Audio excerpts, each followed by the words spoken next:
Well, hello, and welcome to our virtual town hall on American infrastructure. I am not your usual moderator. I'm Liam O'Mara. I'm filling in this week for Tisa Rodriguez, who is actually going to be one of our special guests on the panel today. So, excuse my awkwardness at this. All right, so we are going to be discussing the modernization of American infrastructure and how that can put Americans back to work and fix our economy a bit. We have four great speakers, and I'll throw a few points in at the end. Liz Levertu is a mother, volunteer, and chair of the Spring Valley Community Planning Group.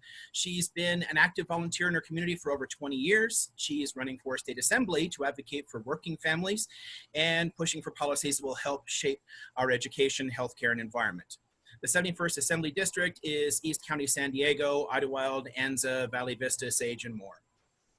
Kate Schwartz has served as a licensed behavioral health care professional for over 3 decades and won election to serve as director of the Fallbrook Regional Health District Board. Kate has spent her career advocating for health care for all, owns a small business, and during COVID-19 has advocated for increased services for local communities. Kate is running for state assembly in the 75th district, which encompasses inland parts of San Diego County's North County and the southernmost reaches of the Inland Empire. Tisa Rodriguez is chair of the Riverside County Democratic Party Central Committee.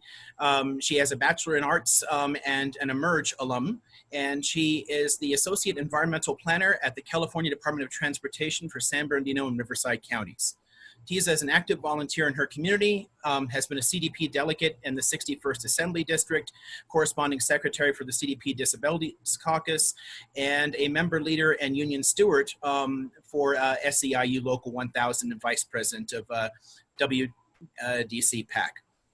Alfred Twu is an architect, artist, and Bernie delegate from Berkeley, California. With a focus on housing and transportation, Alfred has worked with Democrats and other organizations on regional planning and economic and environmental policy.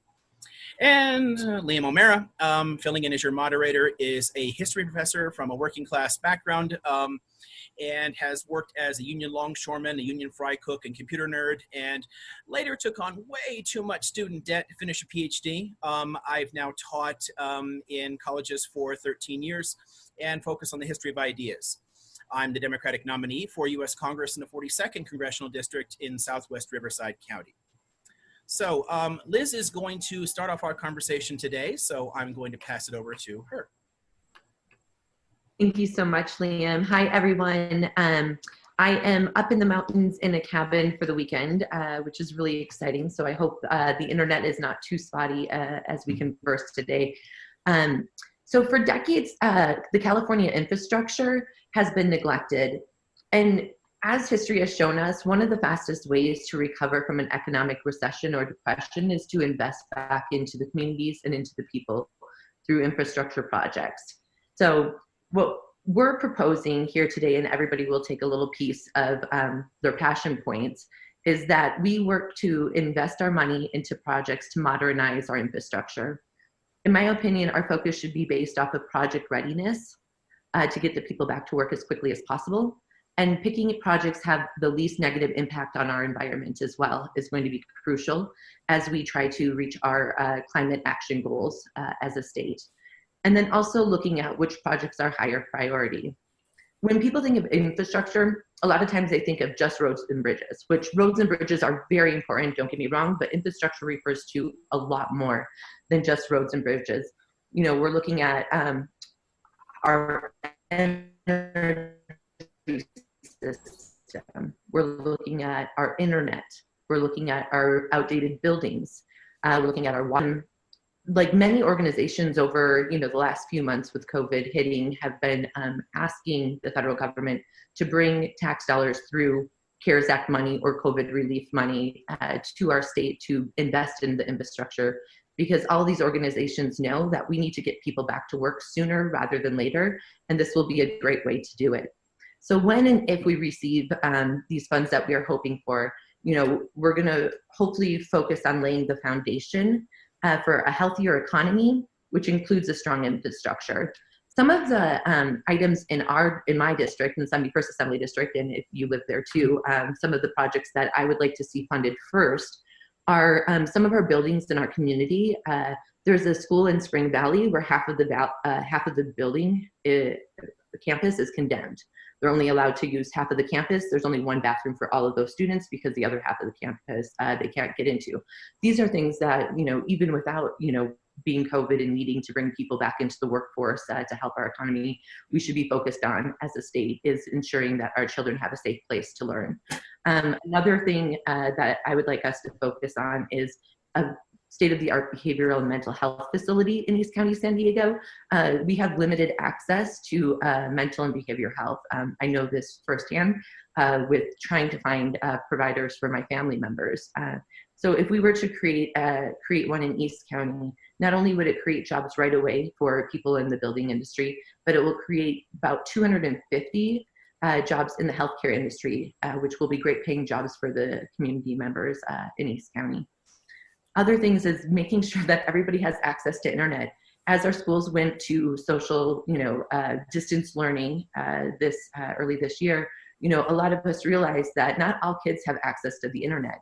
And sometimes it's a cost barrier, but sometimes it's where they live in our rural communities, especially. And, Liam, who's on with us every week, he goes up to a cabin to get internet because he can't get the internet at his house.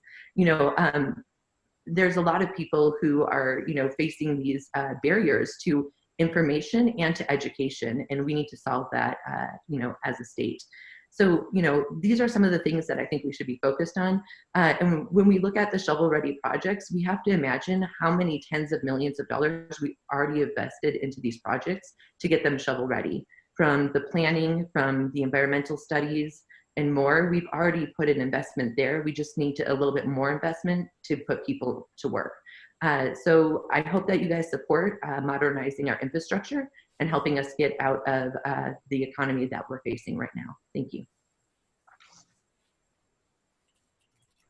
All right, thank you very much, Liz. So let's pass over from here to our other assembly candidate, Kate. So take it away. Hello, everyone. Kate Schwartz, candidate for Assembly District 75. Thank you so much for joining us today for our town hall on modernization of our infrastructure. Months ago, we held a town hall discussing jobs and economic recovery in light of COVID-19. And in my talk, I suggested promoting a remote workforce that would change the infrastructure and daily routines for business. And new creative ways of conducting business utilizing technology could also significantly reduce costs for business and improve their bottom line.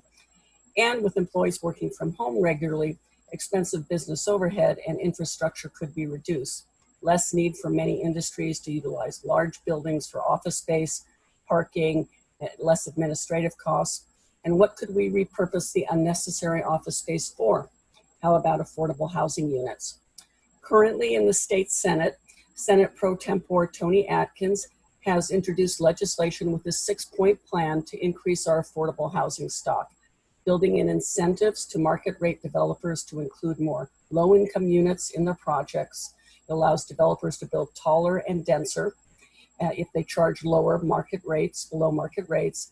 It also provides for $300 to $500 million in an annual plan to help renters and landlords impacted by COVID-19. And it also recommends use of unused retail industrial buildings to be repurposed for affordable housing. Let's talk for a few moments about repurposing our unused retail and industrial spaces. In an article written by Kurt Kolstedt, the term ghost boxes is used to describe reusing, repurposing abandoned big box superstore spaces. He states, many see big boxes as icons of unsustainable sprawl, reinforcing car culture with highway-oriented access and expansive parking lots. These boxy buildings not only take up vast amounts of land, but also require infrastructure around them to be overhauled. Later, when their supersized occupants leave, there is a giant empty structure left in their wake, which can be difficult to reuse unless a similar retailer takes its place. And I believe we have slide number 1. Yep.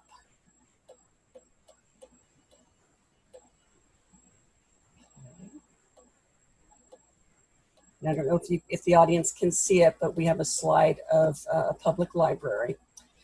Some communities and architects have started to turn these voids into opportunities, taking advantage of qualities unique to such megastructures. In one Texas town, a vacated Walmart has become the biggest single-story public library in the United States.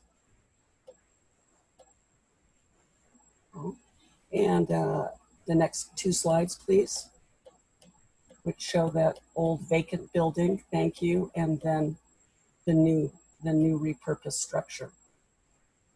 And then, thank you, again, the old building, and here is a slide of a new library. Okay.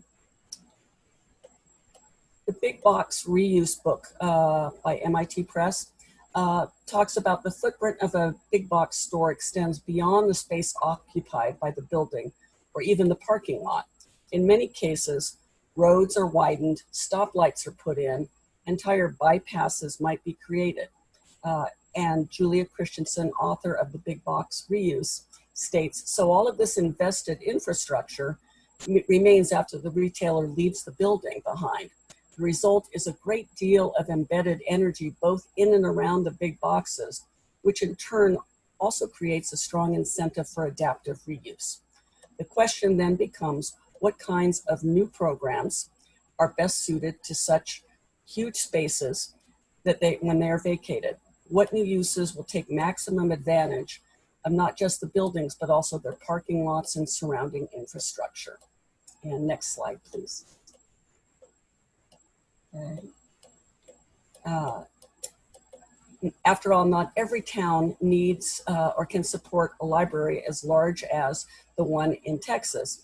Principles from that successful example can, however, be generalized to other reuse cases, since these similarly constructed boxes share many common traits that have advantages.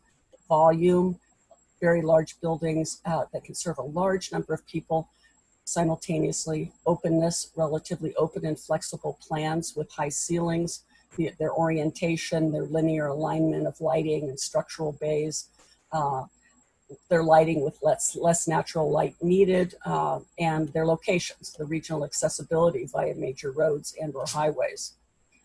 Of course, some of these vacated spaces will simply be occupied by replacement retail stores.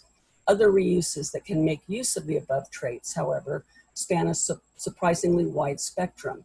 Big boxes have been turned into everything from commercial gyms, markets and offices to institutional museums, schools, churches, and of course, housing units.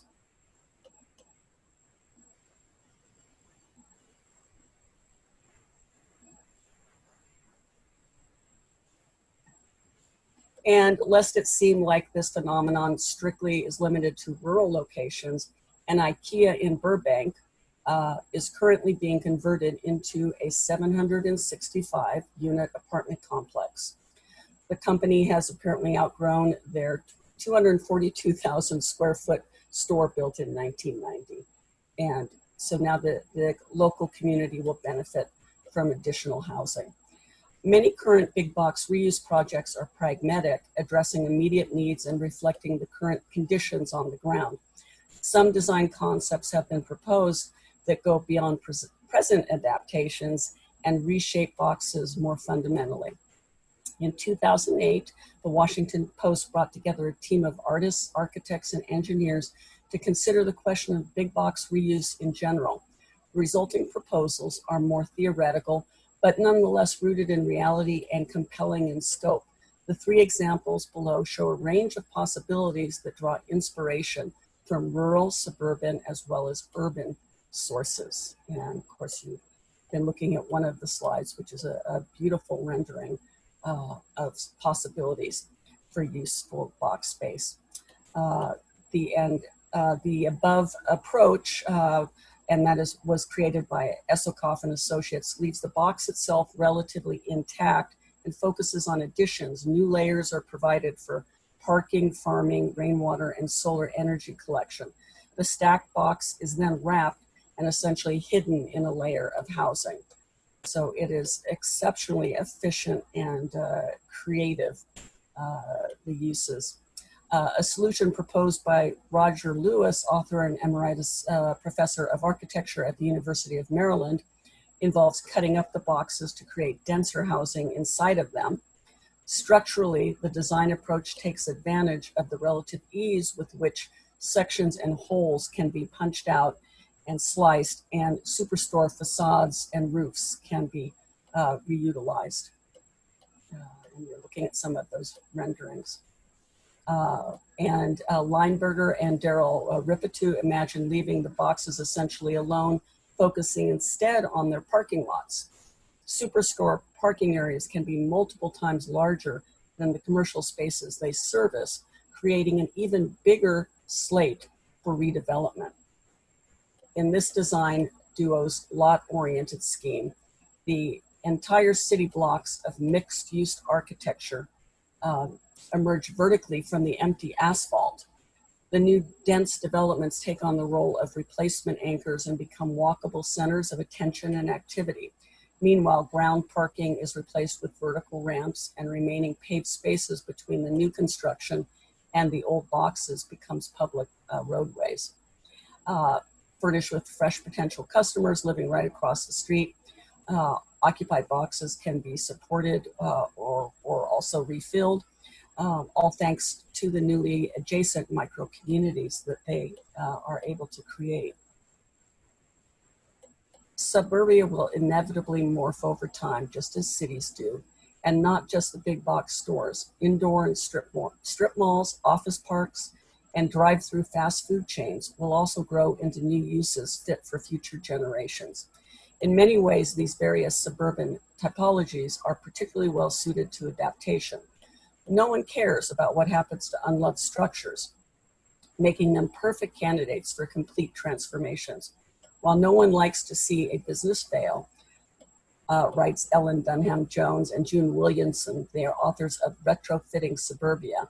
Redevelopment of these sites to respond to new suburban demographics, rising transportation costs, and infrastructure investments provides the opportunity to transform the most automobile-dependent landscapes into more sustainable, more urban places. These new landscapes lend themselves to 21st century transit options. An example of San Diego County's planning toward 21st century transit is illustrated in the Sandag 5 Big Moves planning project for San Diego County. And I will place that link in the chat in just a moment so that everyone can take a look at that website, which explains our 5 Big Moves planning for San Diego County. And of course, along with these infrastructure revampings and reuse, we certainly see that there will also be plenty of green new jobs available, improvements in terms of our economy that will really assist with our economic recovery from the pandemic, as well as continue our progress toward our climate change goals. Thank you so much for your time. Okay, thank you very much, Kate. All right, from here we're going to move on to Tisa Rodriguez.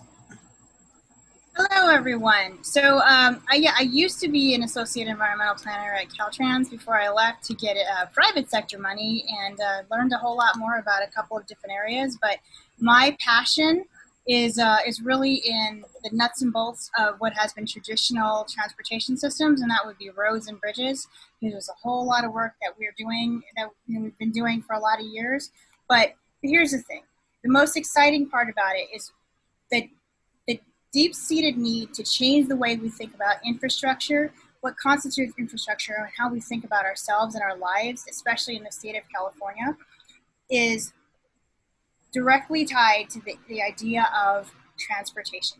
So when you think about California traditionally, what do you think about? You know, in the media, you even see it in some of our promotional materials. It's all about Route 66, getting in the car and driving up that highway and going and seeing California and going to different places. You know, you may live in the suburbs, but you're going to drive on into the city, and you're going to have, you know, work in the big glass building and then enjoy being in your beautiful backyard, or on, you know, out on the beach on the weekend. And all of it is just a short drive away. It's the idea we have in California. But, and an incredibly critical thing we have to remember is, we all know how far that is. We know that it's not easy for a lot of us to be at home and then drive all the way into the big city, or to be at home and drive all the way out to the beach, back and forth. So while that was the California dream, the ideal, that was never really the way we live and the way we work. And traditionally, transportation infrastructure in the state has been structured on that idea that we will drive to where we need to be and be there, and it turned into the California nightmare. You drive until you can afford to buy a house, and then you drive all the way back until you can, to get a job that you can afford to be at. And that's where you may be spending all of your time, sitting on that highway instead of at the beach, instead of in your backyard, instead of in your big shiny office building. So one of the big things that's made a big difference in the way we think is a very new recent one I'll just talk about very recently. We've literally in this state reframed the way that we think about how far you need to drive, right? So the new framework is called vehicle miles traveled. And that means when someone's going to put a project in your area, when they're going to put some of, like traditionally, some of the big boxes that Kate was just speaking about, they would put it out on the edge of town, because you can put a nice big Walmart out on the edge of town. And it's wonderful because you can have people come from a lot of different places. But you may be traveling a little bit further. It may be inconvenient to you. Under vehicle miles traveled, you think more about where you have these hubs of people and how far do they have to go in order to get to the doctor, to get to the store, to get to the grocery store, to get to school. And if it's too far, is that project necessary? Maybe not. If it's close enough that you have a good chunk of your town, entire residential neighborhoods, and you really need that ophthalmologist right there and that project comes in, that's much more feasible. So it's a change in thinking from let's travel to it in our convertibles to let's make sure we have what we need where we are. So that's one of the big moving trends that it was just really recently enacted, but it's going to make a big change because we're changing the way we literally think about approving projects, and that's directly tied to air quality. Because the further you have to drive, the more cars you have on the road, the worse it is for air quality in the state. So the idea is that we all get closer to home. Creates what they call in engineering circles greater connectivity. So it's basically being able to be connected to where you live, work, and play all in a more reasonable function. There's another important item, which I won't talk too much about it because it's something that Alfred specializes in. Basically multimodal idea, the idea of being able to get to different kinds of places in the same kind of a corridor, having more, you'd be able to get to the train, to get to the bus, to get to the highway, to get to ophthalmologists and all these different places. But Alfred's an expert in this, so I'm going to defer on that. And all of this is tied to something that can be very technical and very general, but I'm going to say just kind of the general version of it because it gets deep, but environmental justice. So for those of you that have seen, I'm going to go just straight back to Cars. You've seen the movie Cars. In the movie Cars, the idea was they were going to do a bypass, right? They were going to bypass the community, which meant the little core downtown where the little cars were at would have been completely cut off from access to different places, right? So that's one kind of low-income minority, yes, talking cars are an extreme minority, community that would have been disenfranchised from connection to other places.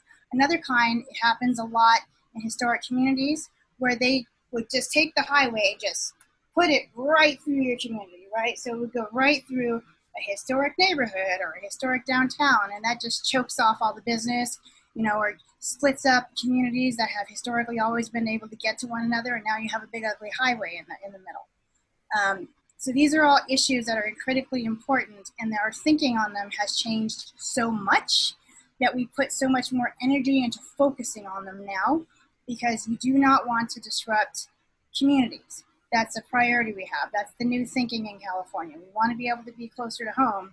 We want to be with our community. Part of that includes working on including more ADA requirements. So for those of you who were with us a couple of weeks ago, we had a few experts who talked about difficulties being able to get down the sidewalk, right? With disabilities, to get down to the sidewalk, press the button, be able to get in position, cross the street, and get to the other side. So even though that particular person did not necessarily have what would, for me, be a long distance to do, and it would be something that I wouldn't personally think of in a lot of steps, the more barriers you create to everyone being able to get to that spot, like your example, having a large amount of space between where you have the button and where you have the street, you have the crosswalk, having short amount of time where that happens, having little divots on the road. Those are everyday violations of a person's ability to just get to certain places, right? Those are all things when you think of infrastructure, sometimes we don't think those details, but those details are everything for people who are just trying to get a couple of places. They're critical to people be able to do the normal everyday business of their lives. And that's something that we're especially thinking of right now with the anniversary of the ADA having just passed, because the idea is for every single person to be able to live as unassisted as they can in the manner that they so choose and are able to. And things like that have become much more of a priority through a lot of incredible work on ensuring that ADA and infrastructure requirements are much more strict, and they allow people to be able to get around public spaces. So I did say, roads and bridges. So I want to talk a little bit about bridges, and this is the scary part. In the state of California, we have 25,771 bridges. That's a lot of bridges. All around our state, all of these bridges are, different places, large, small. I know some of you have seen some of the horror stories about bridges collapsing. A couple of years ago, we had a part of I-10 out nearby me get just washed out.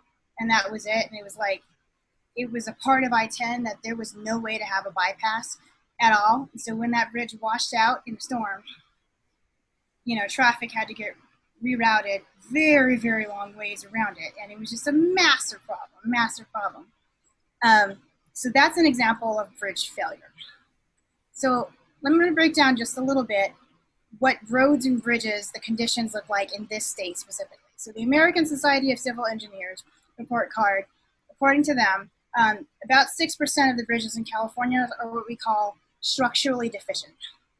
So structurally deficient means just not as good as they could be, in need of repair. So that's about 1,546 bridges, that really need a lot of repairs. And I'll give you the kicker in just a second. I'm going to run through the numbers really quick.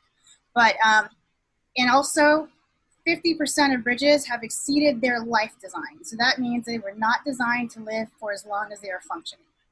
So if you can design a bridge to be 10, 20, 30, 40, 50 years old, there's just different lifespans, different techniques that you have bridges are designed for. So 50%, 12,886 bridges in this state have exceeded their total lifespan, and according to engineering theory, should be replaced. We have, among those, the second largest percentage of functionally obsolete bridges in the country. As a percentage, not as a real number, because we're a relatively large state and we're behind Texas on that. So that tells you as a percentage, we're really not investing that much in the way that we need to build these bridges. We have 4,400 bridges that are just in need of repair. 50% of our bridges are over 50 years old, right? And so here's the kind of insider tea about it. When a bridge is ruled as structurally deficient, what they typically do is take a monitor. So it's just like a thing that they stick on the bridge, and they monitor the bridge to see, okay, does it need to be replaced and fixed? And they have a bridge program that you have to go back and take certain measurements, and every so often you have to determine if you need to repair, replace, there's a whole checklist of items that have to be done. But with quite a lot of these, the structurally deficient status, that just monitoring the bridge is considered enough that when the bridge is functionally obsolete, needs to be replaced, it's considered a sufficient patch just to have that monitor on the bridge. Which is how you get to things like the I-10 bridge collapsing in a rainstorm, because there's no proactive work involved in doing that. The way we are funded in the state for bridge and road repair is largely reactive. You can use certain kinds of funds, most kinds really, certain kinds of funds to do repairs, and you have a whole other standard in order to do full replacements, which are very expensive, but worth it to save lives and to keep our economy going and to keep jobs in our communities. So with greater investment, with thinking about greater investment and the way that we treat and repair and replace these roads and bridges, we're talking about all over the entire state, sometimes in very remote places where there's not so many people, where you have people that are already driving very, very long distances for jobs. You're talking about places like San Diego, where you have a lot of people in the area that would like the employment and would very much like to be, dealing with the roads and bridges and they're in and around their communities proactively, because those are good paying jobs. You're also talking about the opportunity to use a great many innovative materials that you cannot use until you start designing and replacing bridges. When you repair bridges, you repair them to the same standard they were at, which means if your bridge is 60 years old, you're not doing anything innovative to maintain the status of that bridge. You're just maintaining it to the bare minimum standard that you are allowed to under law so that you can keep that funding. So I will just leave you with that for now. We have a lot of changes and a lot of opportunities in our infrastructure system for bringing local jobs. We have a lot of opportunities for maintaining greater health and staying more proactive. But the greatest challenge to all of these is funding. And quite frankly, it takes creative people in your state legislature. It takes creative people in Congress to be looking at these kinds of issues and thinking about them from a local perspective. People who travel over these roads and bridges, especially some of our more rural ones, every single day, and see the need for it, are looking at more than just the numbers on a piece of paper. They're looking at the communities around them, who's driving, from a perspective of someone who lives in the communities, to take these ideas and to really come up with more innovative funding structures. Thank you. Thank you very much, Tisa. All right, so we're going to move on over to Alfred here. And I think they're going to give us some points on more from the design perspectives. Sure. Thank you, everybody. Hi, everyone. I'm Alfred. I'm up here in the East Bay. But like down in the inland area, we have a lot of the same challenges: the long commutes, the housing costs, and it's all about, as so many people have said, opportunity. Because that's what transportation really is about. It's about the physical mobility that also gives us the social mobility and the economic mobility. I'm going to share a few slides focusing a bit on the upcoming California State Rail Plan that the state government is working on, as well as different things that cities are doing locally.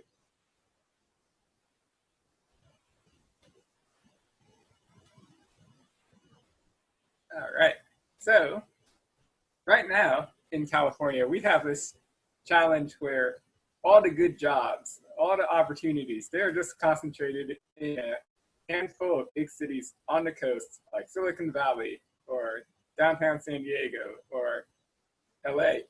And for everybody else, we're stuck in commutes of well over an hour to get to work, to get to school, to get healthcare.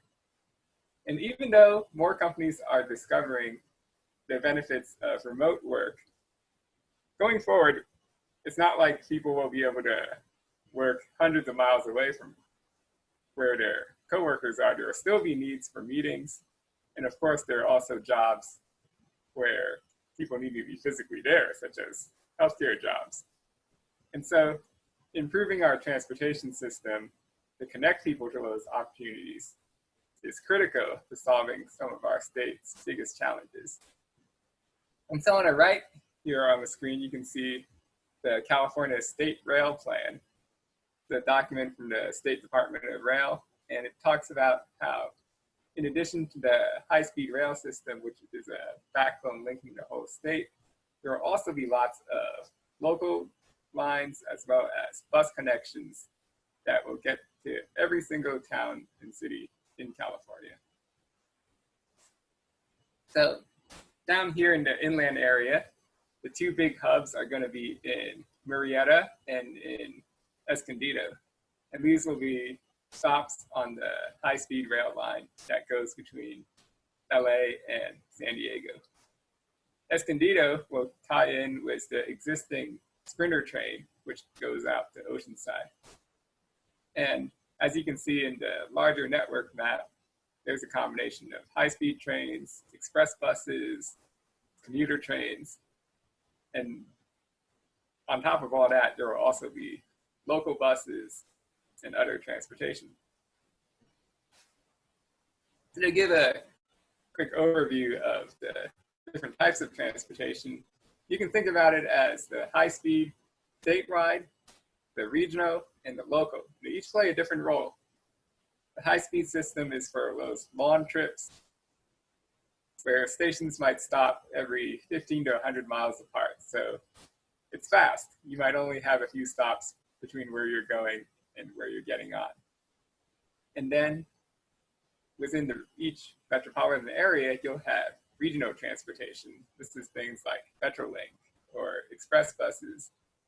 These will travel on highways or on dedicated lines. And so you go at a consistent 50 to 80 miles an hour and will stop maybe once or twice in each city. And these are designed for both regional travel as well as commuting. And then most importantly is what goes on at the local level, because we live our lives at the local level.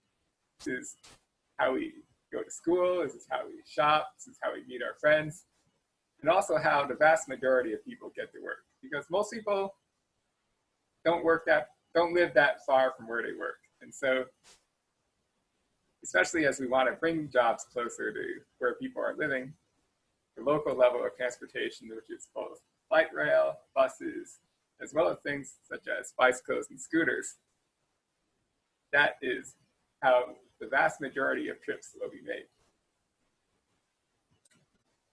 And as mentioned before, the city planning part really is important. Earlier, it was mentioned how we've got a lot of these large parking lots and big box stores that can be converted into places people live and work and shop. And that's absolutely what a lot of cities are doing and can be doing. So the example I'm showing here is in Hayward, which is not far from where I live. And this area used to be a giant parking lot for the BART train system we have in our region. And over the last couple of decades, the city moved their city hall to this area. They built a new library. They built these townhouses that people live in. And it's all connected right next to their existing downtown. And then for the people who are living further away and need to drive here, the parking was consolidated in a couple of parking garages. And that's the thing, it makes transportation more convenient for everybody. And it also reduces the amount of transportation that's even needed for people to meet their daily needs.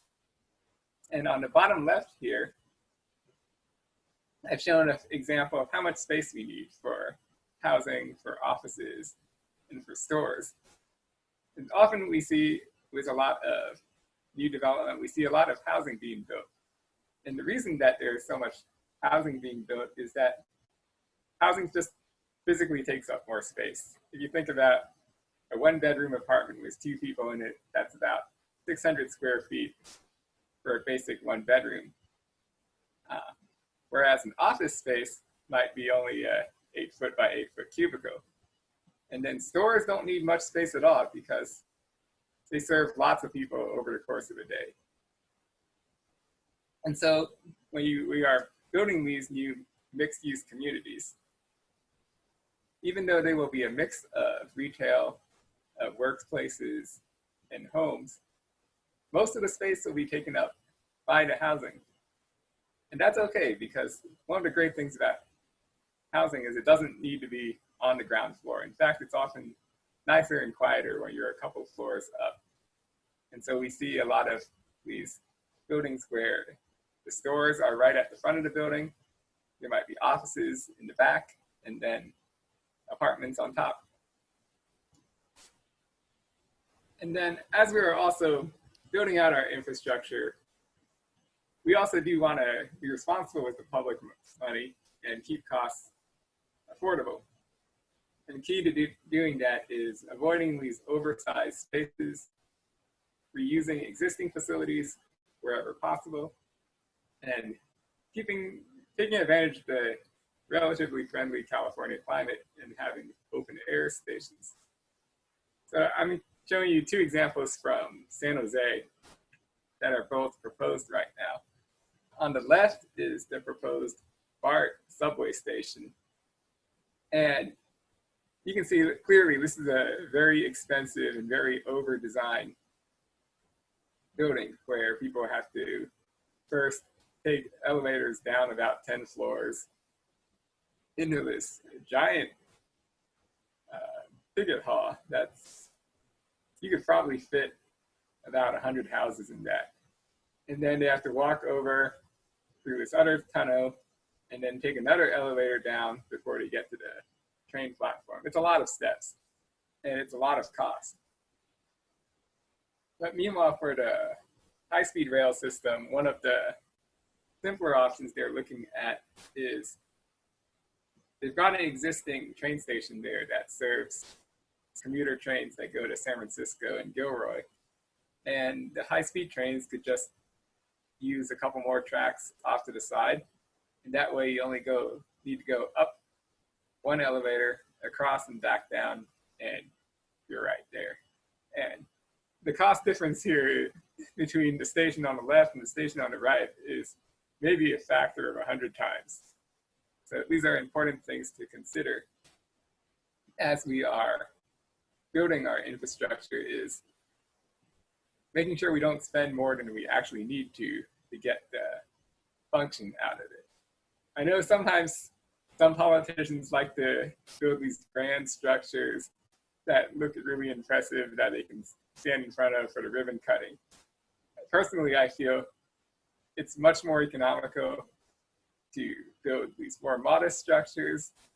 And if we want something that is nice to look at, spend that money on public art.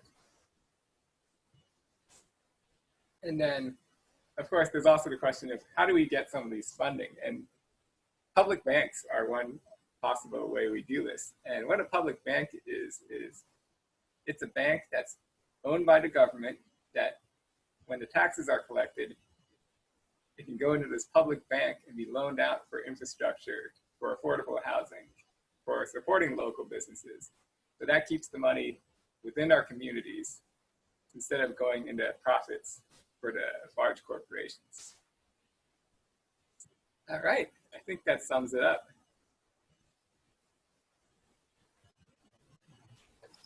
All righty, thank you very much, Alfred. So, hello again, Liam O'Meara for the 42nd Congressional District. And I agreed to moderate this week's discussion in part because as a federal candidate, I have a slightly smaller role in infrastructure spending than the candidates for state houses often do, except for trying to produce federal funds for a lot of these things. And this week's discussion was originally meant in my thinking to kind of highlight the platforms for our two excellent assembly candidates, but also give an opportunity to dive into some bigger projects and details. So I'm really grateful for the participation of our two featured guests and bringing things like that up. The biggest part that I and the federal government could play in this kind of discussion is twofold. First, in outlining a strategic vision for the country's future, and two, in securing the funding for it. To the first, I'd say that, I hope you've noticed that I'm one of those old school dream big Democrats who wants us to think about where we can go and how we can make everyone's lives a little bit better. There used to be a lot more of a bipartisan consensus on the availability of socioeconomic progress for all of us, and agreement always to be looking forward to a brighter future for the next generation.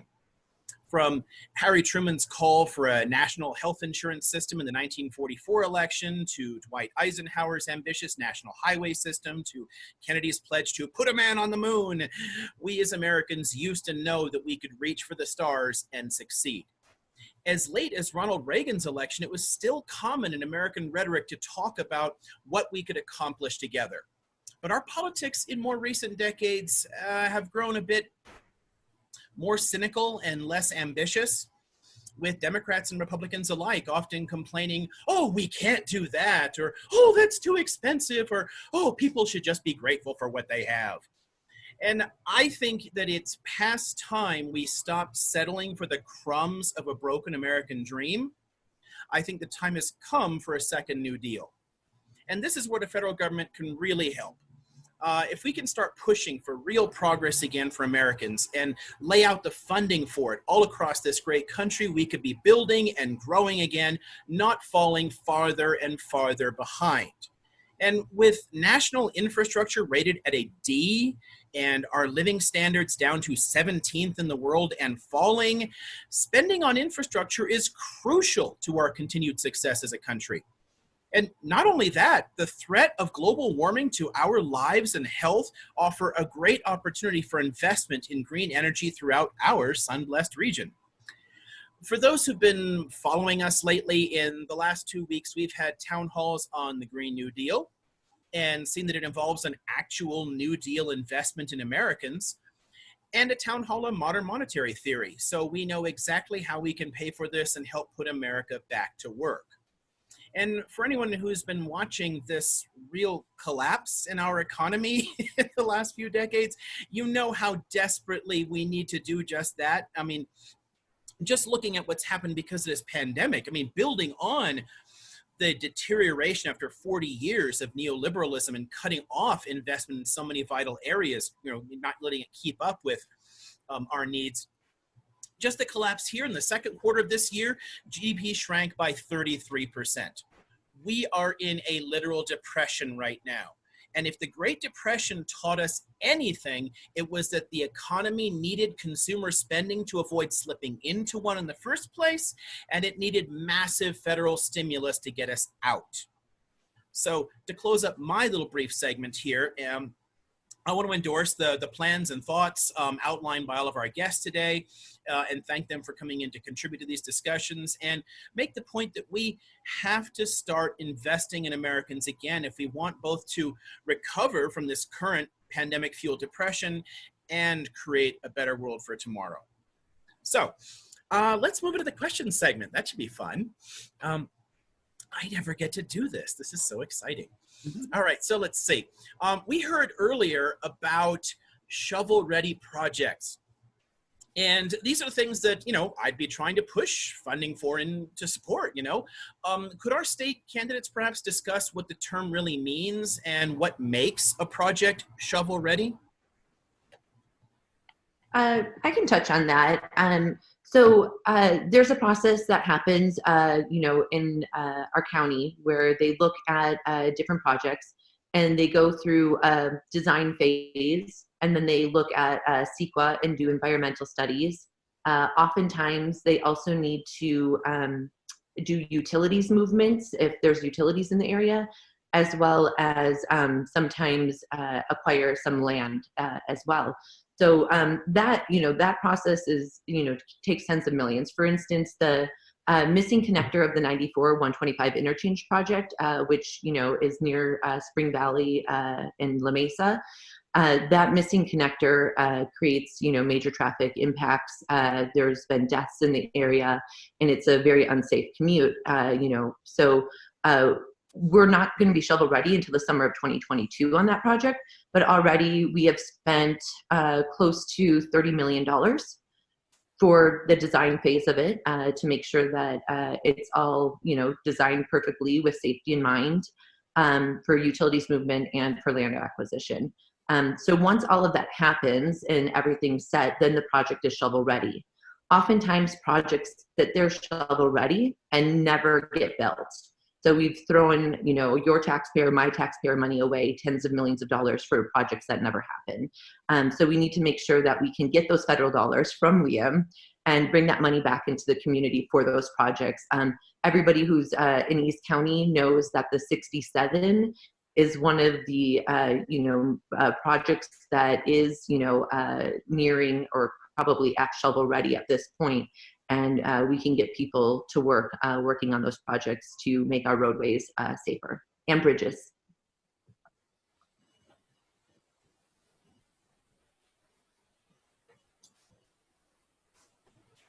All right, so if no one else has any thoughts on that one, and thank you very much for the great description of how that works, really. Kate had raised some points about efficient building construction, and I've been seeing great proposals and actually launched projects of this sort for years, including whole model cities built in like East Asia and the Middle East.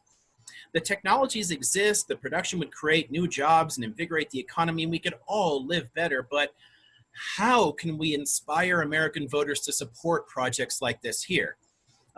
Liz made an interesting point there too.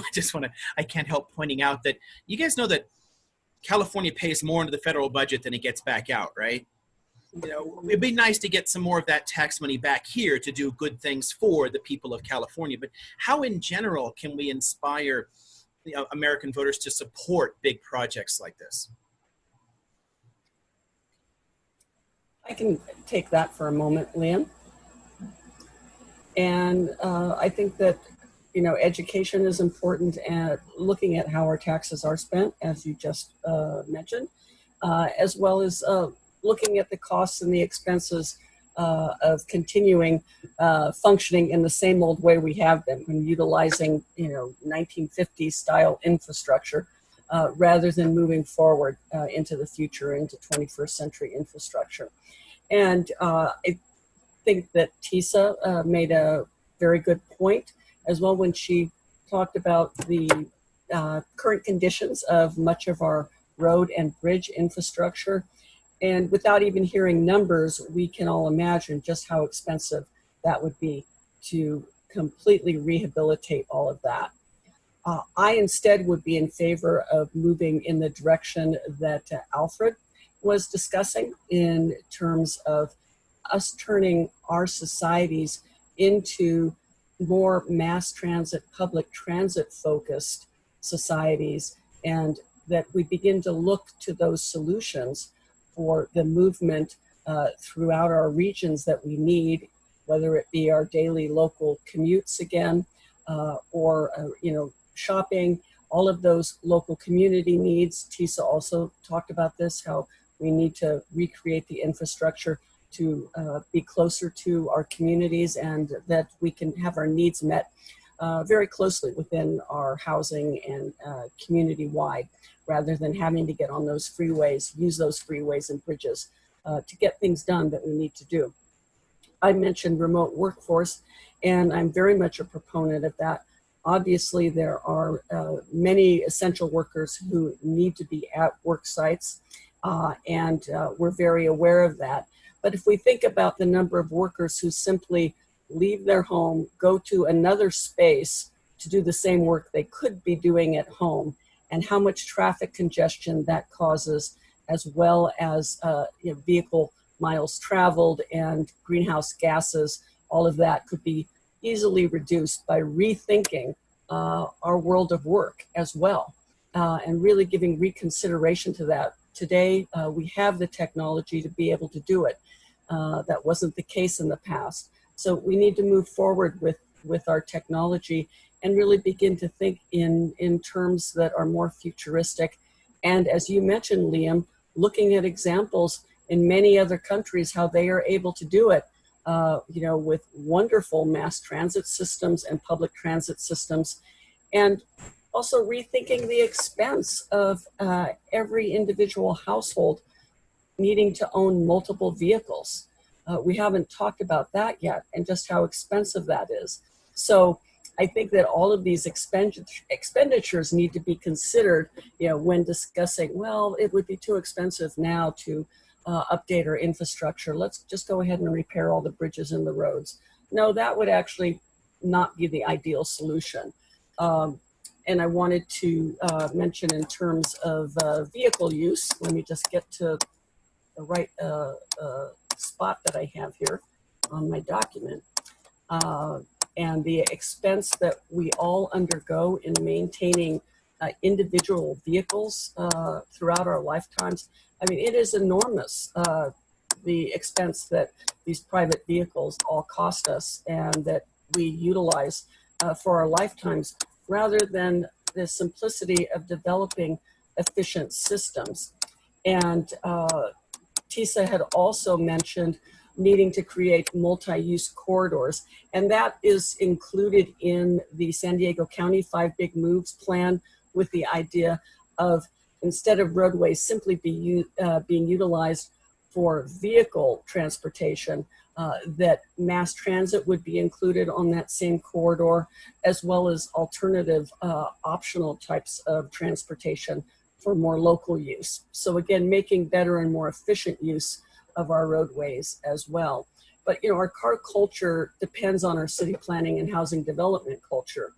And it's not going to be enough to simply incentivize people to buy electric vehicles, which I am in favor of, but we also do need to change the way we build our communities. And we all know how expensive, again, it is buying a car. You're not just paying for the car, you're paying for all those other expenses, sales tax, finance charges, registration fees annually. And if you want to drive your car anywhere, all of that automobile insurance, all the gas maintenance on the vehicle.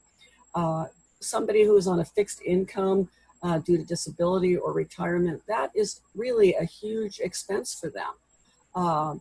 For new citizens, people who have moved here from other countries, also for individuals just getting out of college. These expenses are often beyond their means.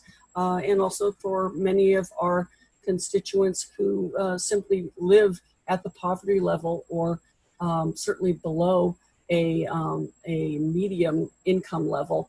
Not only is the housing exceptionally expensive, but maintaining a vehicle so that they can get to their workplace is also exceptionally expensive. And now we're also talking about maintaining all of those roadways and bridges again.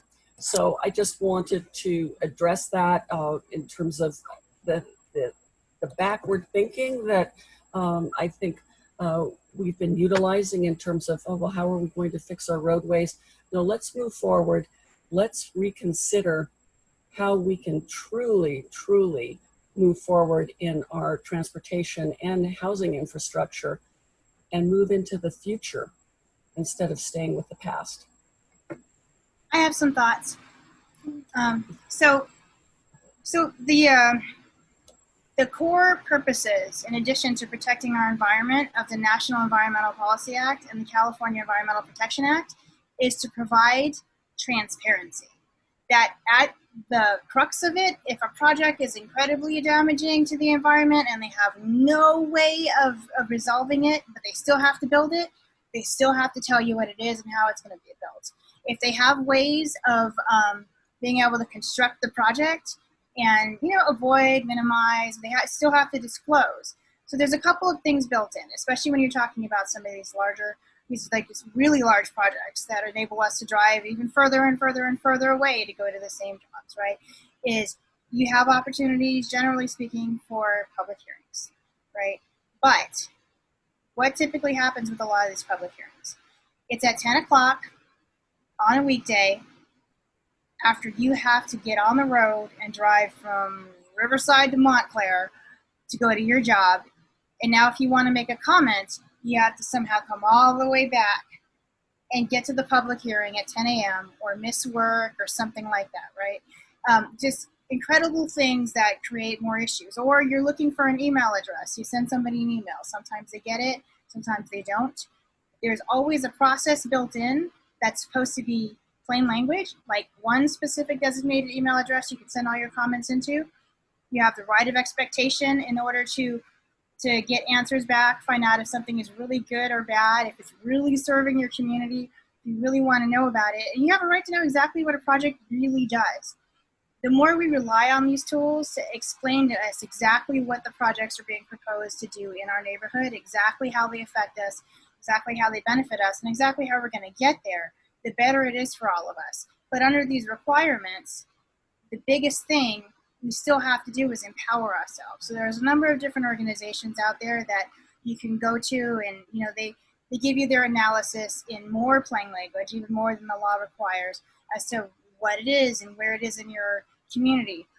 If you don't have the time to do all kinds of research, which you know most of us don't, on one train project that's coming right through your community, these organizations do a lot of the footwork for you, but you have to just read, stay informed, and then when you see something you like or don't like, make comments. So if you take nothing from me today, besides that, make comments, make your voice heard, because that's how your community knows best what you really need, what you really want, and that's how people learn what can and can't happen. I mean, there's a great many projects, all different kinds, that are out there in the world. I mean, one of the big things we have problems with in this country is where we locate schools. Because the rules are a little bit different, you can put a lot of strange things next to schools. That does not happen if we all speak up, say what we want, and focus on that. But at the same time, we have to say, this was hard to find. I want everyone to be able to find it. Next time, please make it easier. And the more we say that, the more we go to these different organizations and sign on and demand more transparency, the more we'll see what the projects are supposed to do in our community. Because they are required to tell us this so that we can make decisions in plain language. That's literally the law. It was literally a presidential directive that was signed by Bill Clinton. It must be in plain language so that you can understand it. And if you can't understand it, it's not in plain language. It's not you, it's the language. We need to demand that so that we can continue and strengthen these tools that we have. Okay, so could you repeat the question again? which one?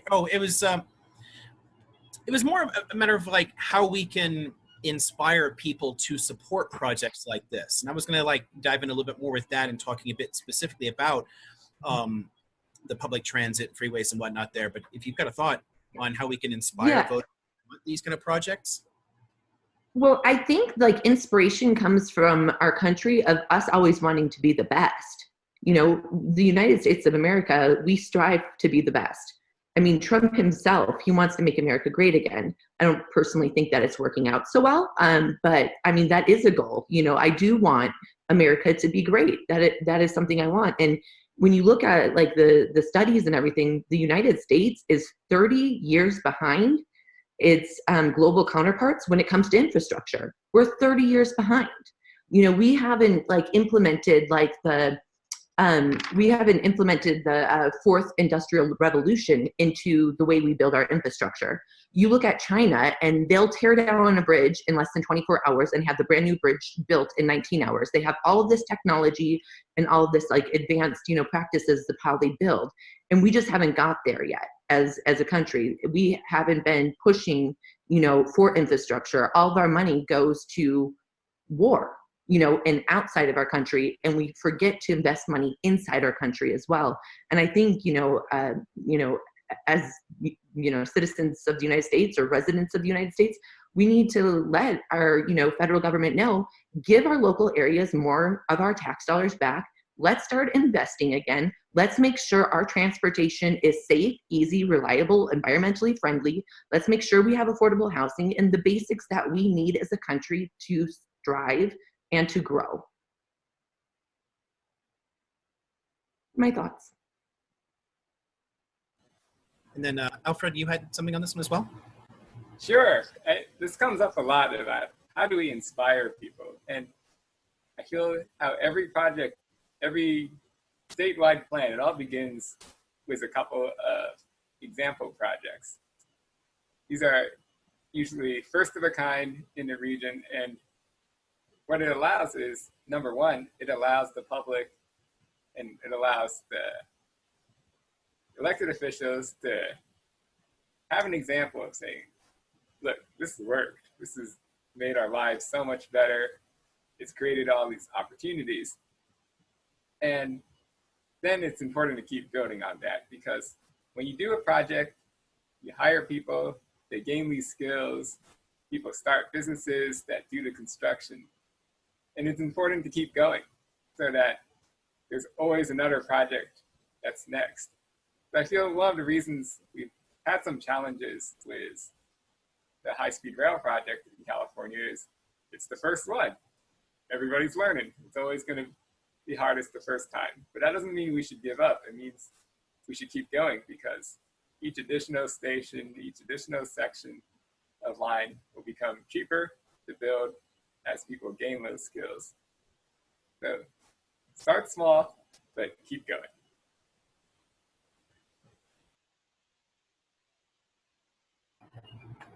I have a lot more respect for how Tisa manages to go smoothly back and forth to unmuting and keeping these conversations flowing. This has been fun. So there's actually a lot of things that come up in this part that I'd like to respond a little to, and then see if we can make it a bit more specifically connected to this question of commuting and the transport. Now, just to make a personal point, I've done research and been stationed in a number of cities, over the years for longer stretches, and gotten to see how other people live. I've been in Britain for weeks at a time and never had to get into a car of any sort. Not rented a car, not gotten a taxi, nothing, because their underground system is so effective. And it doesn't have to be obscenely expensive to ordinary people, too. This is something that a lot of developing countries have actually invested significantly in. Cairo actually has a fantastic metro system, both above ground and below ground for moving around. And you can get anywhere in the greater metropolitan area for £1 Egyptian pound, which has fallen since my last long stay in Egypt. But the current exchange rate is 6 cents. For 6 cents, you can hop on the train and get anywhere in this gigantic metropolitan area. And it completely changes the way you live. Right? It reorients everything about that. And we've heard a bit here about already roads, freeways, bridges. So I want us to think a bit about the quality of life, what these commuter miles really do to us. A third of the population in my district has to commute out for work. And all that extra pollution from that, all the extra time spent in the car, it's lowering our quality of life. But I mean, how can we get to be thinking about that in a different way? Because a lot of Americans really associate cars somehow with freedom, that there's like a cultural connection there. And simply pointing out that other cities do things differently runs afoul of all that American exceptionalism sort of idea and a different type of American greatness. How can we get people to think about this? I mean, when you talk about American greatness, I love that Liz put it that way. Because it is an interesting way to turn that back around. I think if we focus on the fact that we're just falling behind and talk about someone's, oh, your idea is too, it's too backward, it's antiquated, right? You're likely to run into resistance there. We say, wouldn't you want America to be great again? We're the 35th healthiest population in the world, with the 27th best social mobility and the 17th best quality of life, and falling. We are, as Liz said, 30 years behind on major infrastructure. So we have to get people thinking about a very different way of approaching things. How do we get people to think about something more than just quick fixes to the traffic problem or the commuting problem?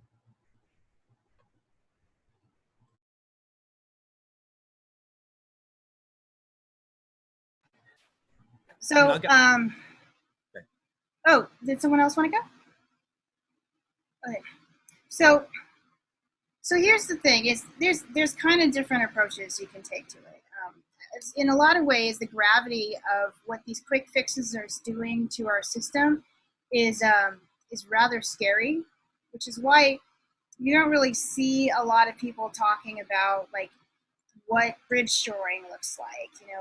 What some of the conditions in the underlying soil under some of these areas look like. You don't really see it until the worst kind of happens. And then you see, okay, we're going to spend the money and we're going to fix this one project and get this one thing done right.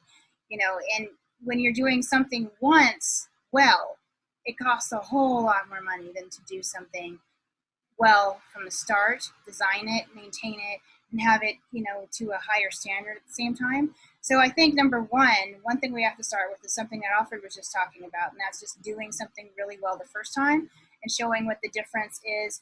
I believe a lot of people are motivated by the almighty dollar. So instead of thinking of how much is this project going to cost us up front to get this right, you think of, well, let's also calculate how much money are we going to save long term by building it right, having it correctly in the community, having more places of employment attracted to the area and the region in the second place.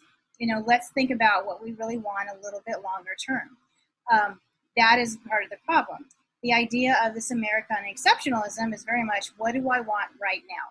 If what I want right now at 4:30, 5 o'clock in the morning is to get in the car, drive all the way to the office, and not have to stop more than a reasonable number of times because the traffic is bad, then okay, just put something on the road. But if I want to work close to home, I want to be able to get home before dark. I want to be able to see my family. I want to be able to go down the street to the movies. I want to be able to go to the store. And I don't want to have to drive an incredible amount of distance in order to do that. Then we have to think a little bit more long term, because that doesn't happen overnight. I think we have to change our thinking. We have to shift it around a little bit, and we have to have a discussion, instead of having it about what we want right now and what we need right this second. How do we want to live? Right? That's the discussion about high-speed rail. How do we want to live? Not today. How do we want to live for the rest of our lives? And how do we want our future generations to live? That's the big discussion. We have to start regearing things. And some of these changes in funding are thinking more with that in mind. The investment in high-speed rail is an investment in how we want to live. The investment in vehicle miles traveled studies is an investment of how we want to live. But we have to continue that thinking all the way through. And a lot of that comes from our city councils. A lot of that comes from our legislatures, just saying, hey guys, we're going to put this much money in now. It's going to cost this much money to maintain over time. And you will be able to live and work closer to home, very likely in the future. And if we don't conclude that last little part as our priority and our goal, we will never get there. So we have to lead with that. Thank you.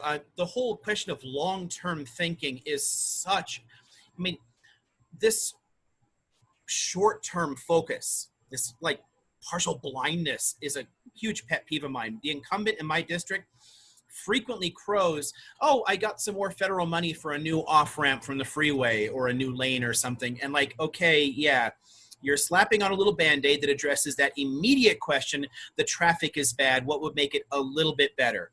But the way we keep building up, the way things keep growing, we spend so much time adding those lanes. By the time it's done, it's already used up anyway. The traffic is still there. If we can think more long-term and plan about how we want to live, maybe we can break some of those cycles. Okay, so maybe a quick Liam? one here. Oh, yeah. I'd just like to add, and I would like to second both you and Tisa. I frequently come back to the issue of quality of life. And when we are speaking to how can we incentivize people to want to make these changes, to kind of make these leaps forward into more futuristic types of infrastructure and transit, I think continuing to really point out the changes that it would bring about in our quality of life on a daily basis would be a great reinforcer and a great motivator for a lot of people, especially so many commuters. Absolutely. So just trying to bring some of this discussion home a little bit. We have not only tons of these long-term problems in our economy and our transportation and power infrastructure and everything else there, but we also have a current economic disaster. And I think that if we can get people thinking about these issues again, thinking a bit long-term and wanting to invest, we can actually directly address some of these things. Because, you know, things like high-speed rail or renewable power generation and transmission, these are big ticket items, right? These require a lot of work. So can anyone speak to the ways that such projects could create good paying, long-term jobs that stay in our area?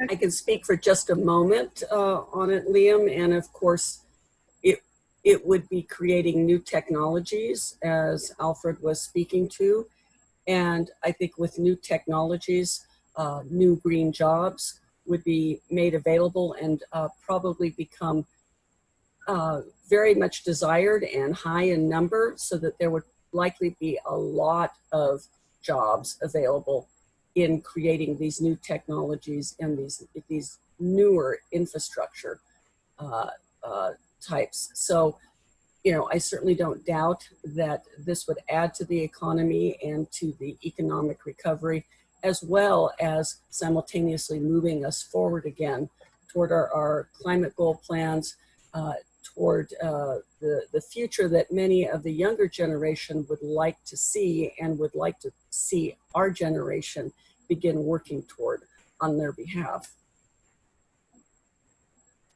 Also, if we're, investing in creating these renewable energy grids with storage, people will have jobs right off the bat to create them, but then people who maintain them and, work there will have the long-term, and those jobs are high paying in the renewable energy field. That will help out people in our area for jobs. And like I was saying at the very beginning, building like a behavior and mental health facility, we're going to give laborers like jobs right up front and then create 250, new jobs in behavior and mental health, in our community. But that's just a couple of them. I mean, even like the fact that we need people to have, high-speed internet access, that creates jobs to get the internet, to our rural communities or underserved communities. Everything that we do will create jobs, and a lot of them will create jobs for the long term as well. Plus, I mean, we have to keep in mind too, when we're talking about spending, is every dollar that we put into infrastructure projects typically yields $2 to the economy. So we are getting double our money back for stimulating the economy when we invest in infrastructure projects. So one of the things that we can all do this November to help ensure that those jobs, because there will be a lot of infrastructure, coming through. There's just a lot of work that needs to be done, and we're all at home, so it's a good time to be building. One of the things we can all do is to vote for Prop 16. If you want good locally held infrastructure jobs, vote for Prop 16, because what happened was that bill would repeal Prop 209, which was the bill that banned, I'm going to say it on its face, it banned affirmative action. But effectively what it did for infrastructure jobs is it said, hey, county, state, local governments, you cannot in any way decide to keep jobs in your community for certain classes of people. Yes, this roadway, yes, this building you want to rehab, yes, this whatever it is you want to work on may be in your community and the job may physically be there. But if people come from a lot of other places, if out-of-state companies come in and want to contract, for that, to take on that construction project, you cannot say, no, I want to keep the jobs for people in my city. That's the big effect that it had. So in a lot of cases, like where, projects are being developed through tribal land, and the tribes say, I would really love to have some of these jobs go to our tribal members. That's illegal. Repealing Prop 16 puts the power back in the hands of local government and allows people, like us here, to make the decisions to say, yes, local tribe, this road that we're dredging through your community or this power plant or this whatever, we can hire 10% people from your tribe. Yes, trade unions, we can make this deal, as part of our responsibilities in order to have a certain number of jobs in the communities, therefore allowing your members to go for those jobs. That's the tool that makes sure that out of the state, sometimes out of the country, investments don't come in and take the jobs for other people. So that keeps the money local where people are intending to have the jobs. So vote for that. Vote for good representation. Vote for representation at the state level, at the federal level, that will help bring in that money. And all of those things together will help keep those jobs local, because it's important that we all do something. But that's something we all can do, each and every one of us. And I think, Alfred, you had a point as well? Sure, yeah, I want to second that, vote yes on Prop 16, because this is really about not just bringing in the money, but keeping the money in our communities. And that's one of the great things about investing in infrastructure that reduces our dependence on driving is that, number one, the construction is physically done where we are because it has to be. But number two, it reduces our reliance on buying gasoline that's made somewhere else, buying cars that are made somewhere else, spending money on car insurance that goes to some insurance company somewhere else. Instead, when we invest locally, we pay people good jobs, we give them money that they spend in their own communities that goes back into local businesses, that goes back into local tax revenue, that keeps our own economies strong.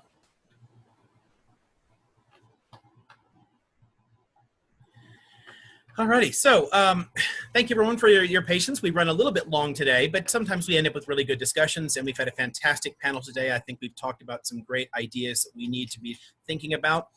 I want to start moving us toward our closing thoughts. So I have a kind of transitional thought from what we've been talking about, and I'll use that to basically set up my closing thought. Now, I'm someone who grew up on a lot of the visions in hard science fiction. And I've long lamented that we stopped dreaming about what is possible and stopped prioritizing things like space travel anyway. So I'd like a quick one for you, because it's become such a weird, fantastical thing. We're like, oh, we can't afford to send our own Americans up into space at all. Like, it's just, what? Are you kidding? When we were first building a highway system, that encouraged people to dream about colonizing other planets, because what we could do, what we were able to accomplish as Americans, so inspired people. Said, wow, look at how much they've changed my life just in my lifetime. I mean, it's probably hard for people to imagine now just how fast life changed in the 20th century. You know, in World War II, the armies fighting on the Eastern Front still used horses for moving a lot of equipment around. Right? We have come a long way, and it's just because we stopped investing in some of these things here, I think we've lost a sense of that dreaming about what's possible. So just as a fun one here, to let you know, you guys know the technology has already exists for us to build, for example, space elevators using carbon nanotubes, connect to some asteroids that we put in our own orbit here around the Earth and mine them instead of strip mining the planet that we live on. Then we build things out there. The hollowed out asteroids become space stations. Everything gets easier to do. All of this is possible. We could literally be mining in the asteroid belt and in the outer planets by now with existing technology, but we have chosen not to do it and to waste it instead on more bombs or, you know, more graft for Wall Street. I think it's time to rethink some of our social priorities. So to end my point, again, I am Liam O'Meara for Congress in the 42nd, and I hope I can count on your support, and I'll pass it on to, let's see, Alfred was next for closing thoughts. Sure. I love how you touched on science fiction, because I think a lot as a Californian by choice. I grew up in New Jersey, but came out here about 20 years ago.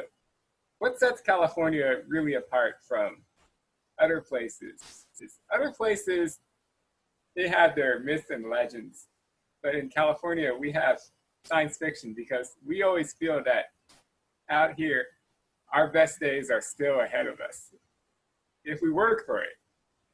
And that's really what this infrastructure is about.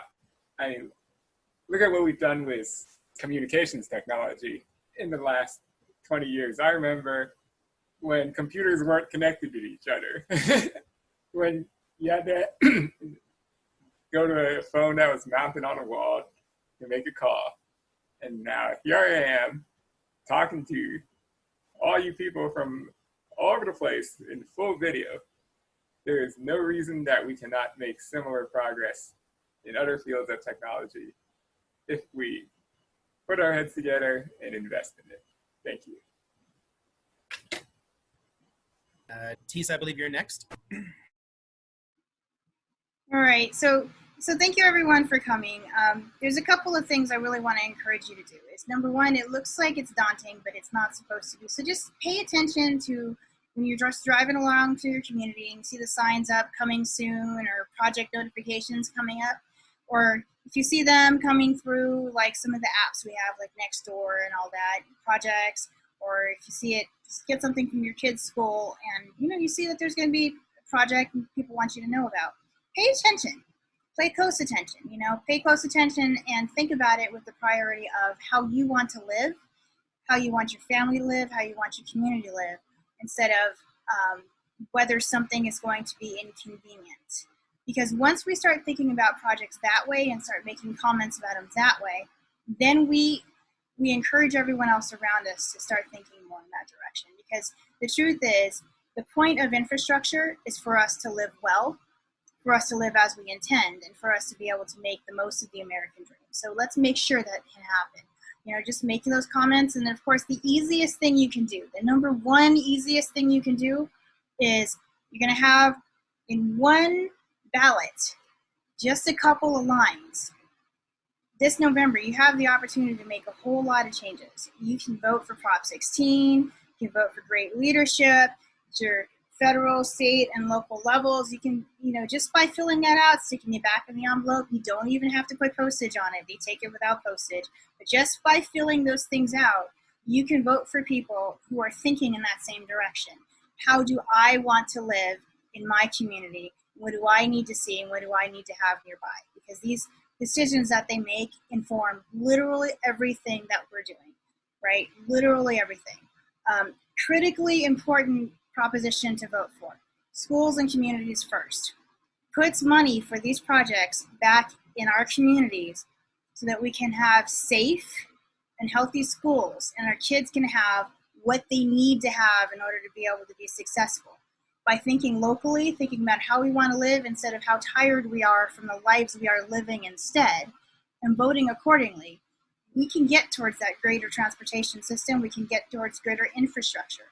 But we have to change it more from a conversation about how something costs up front to having an investment in us, which we are going to make regardless of whether we get the result we want. So we should just ask for the result we want, because it's our money. All right, then Kate, you're up. Thank you, and I would like to echo some of the prior comments. In California, we truly do live in a land of opportunity, and we have the resources. We have, you know, a global economy here, and we also have the workers and the specializations and the technology. We have advanced enormously, as we all know, with our technology in the last 4 decades. Now it is time to turn our focus toward our infrastructure and to do the same. And I also want to echo Tisa in terms of November coming up. There has rarely been in history a more important time to exercise our right to vote and our democracy for our congressional, state, and local government candidates. As we all know, California has passed its vote by mail legislation, and we must encourage everyone to educate their communities about the candidates, about the issues, and to get out the vote. My name is Kate Schwartz. I serve currently as a local elected trustee on the Fallbrook Regional Health District Board.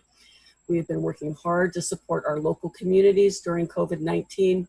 I'm also the candidate for Assembly District 75. Thank you so much. All right, Liz, looks like you get to bring us all home. Awesome. Thank you guys all for joining us today.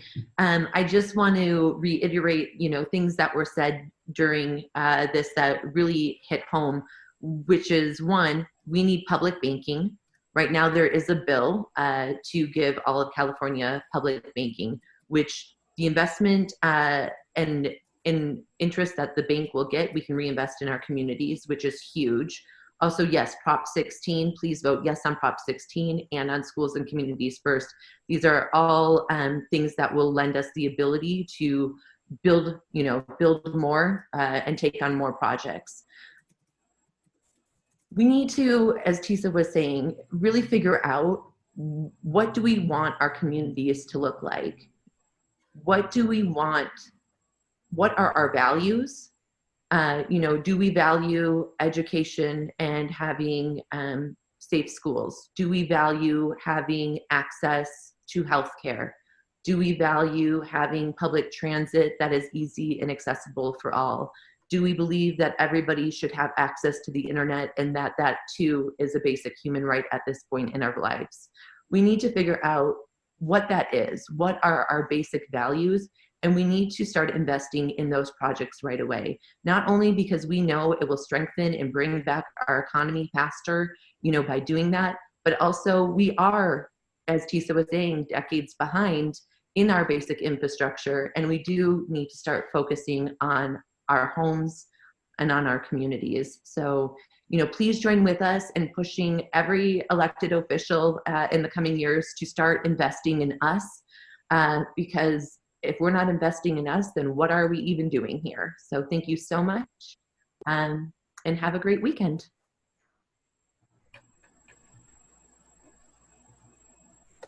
All right, let's see. So it looks like, unfortunately, we have to take a week off and won't have a show on the 8th. It'll be the first one we've missed in like 5 months, so sorry for that. But we will be back on the 15th with Howie Klein from the Blue America PAC and the Down with Tyranny blog, and we're going to be talking about campaign finance reform and the way that political corruption makes it hard for government to act in the interest of the American people in doing things like what we've been discussing today. So should flow very nicely from this conversation. Thanks again for joining us. On behalf of all your other hosts and guests, we'll sign off. Have a great day. All right. Thank you.